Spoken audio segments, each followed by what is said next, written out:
Funcionamiento de un circuito montado en una protoboard a partir del simulador Tinkercad. Los integrantes del grupo son Donayo Villamil, Luis Alejandro Pineda y quienes habla Luis Miguel Barrera. Em, en este montaje de circuito encontramos varios componentes. El primero son un octocoplador 4N35, tres resistencias de un kilo ohmio, una fuente variable a 5 voltios, un pulsador, un LED emisor azul. El circuito está alimentado con la fuente de 5 voltios conectadas a las líneas positivas y negativas de la protoboard. Estas líneas distribuyen la energía a todos los componentes. También podemos observar las resistencias, las cuales sirven para limitar la corriente y proteger los componentes del circuito para evitar daños. Uno de los componentes principales va a ser el octocoplador 4N35, que permite transmitir señales mediante luz interna, manteniendo el aislamiento eléctrico entre la entrada y la salida. Como podemos identificar en nuestro montaje, en la parte izquierda del circuito encontramos el pulsador o botón, el cual al presionar la corriente circula hacia el led interno del autocoplador.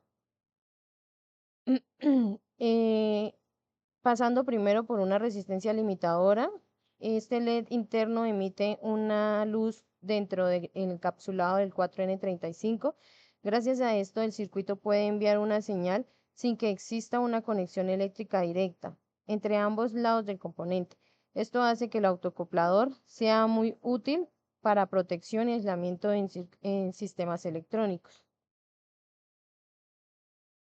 Bueno, en la fase de salida, que es la parte derecha del circuito, se encuentra la salida del autocuplador y el LED indicador. Cuando el LED interno del 4N35 se activa, también se activa el fototransistor interno, permitiendo el paso de corriente hacia la salida. Como podemos ver acá, si presionamos el interruptor, bueno, el botón, se enciende el LED. Como resultado, el LED externo se enciende indicando que la señal fue transmitida correctamente. Ese circuito demuestra cómo funciona un optocuplador usando luz para transferir señales de manera segura y aisladas eléctricamente. En nuestra segunda parte del primer punto, se indica que se debe cambiar el diodo LED azul por un relé. De tal manera, como observamos en nuestro nuevo circuito, nuestro nuevo montaje, se hizo la modificación del relé y se adicionaron otros componentes. En este circuito se utilizaron dos fuentes de alimentación. La primera fuente es la tapa de control, donde se encuentra el pulsador, las resistencias y el octoacoplador 4N35. Y en la segunda fuente se alimenta la tapa de potencia, donde está el relé y el bombillo. El componente principal sigue siendo nuestro octoacoplador 4N35. Sus partes podemos evidenciar en la pantalla. Se compone de un ánodo, un cátodo, una base, un colector, un emisor y un punto de no conectado. Ellos van distribuidos respecto a pues, nuestro montaje, nuestro esquemático, el cual permite transferir una señal usando luz interna y manteniendo el aislamiento eléctrico entre ambos circuitos. También podemos observar que las resistencias sirven para limitar la corriente y proteger los distintos componentes. El funcionamiento del octocoplador y el transistor. De nuevo encontramos en la parte izquierda el pulsador. Cuando el botón se presiona, la corriente pasa a través de una resistencia y activa el LED interno del 4N35. Al encenderse el LED interno, se activa el fototransistor dentro del 4N35, permitiendo enviar una señal a la siguiente etapa del circuito, que es el transistor NPN. Esa señal llega al transistor. El transistor funciona como un interruptor electrónico, ya que al recibir la corriente en la base, permite el paso de la corriente entre colector y emisor. Gracias a esto, el transistor puede activar el relé sin sobrecarga de la salida del octocoplador. Bueno, ya en la etapa final del circuito encontramos el relé y el bombillo que funciona con el transistor, ya que cuando el transistor NPN se activa, energiza la bobina del relé. Entonces el relé cambia de estado y cierra el circuito de la segunda fuente de alimentación.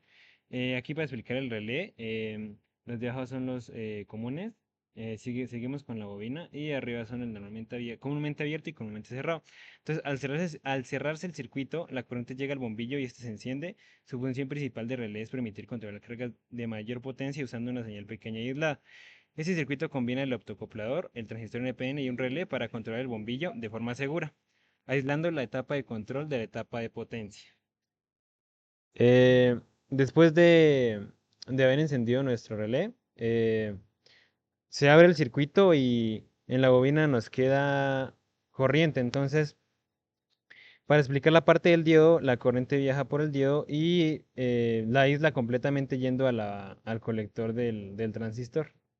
Después de identificar todos nuestros componentes y nuestro funcionamiento, concluimos que ambos circuitos permiten comprender el funcionamiento de la aplicación de un autoacoplador en sistemas electrónicos. En el primer circuito se observó cómo una señal puede transmitirse mediante aislamiento eléctrico usando un LED y un fototransistor interno. En el segundo circuito se pudo interpretar que esta aplicación de un transistor NPN y un relé y un bombillo permitiendo controlar una carga de mayor potencia de forma segura. En conjunto, los dos montajes muestran la importancia del aislamiento, la protección y el control electrónico en circuitos de automatización y electrónica básica. Muchas gracias.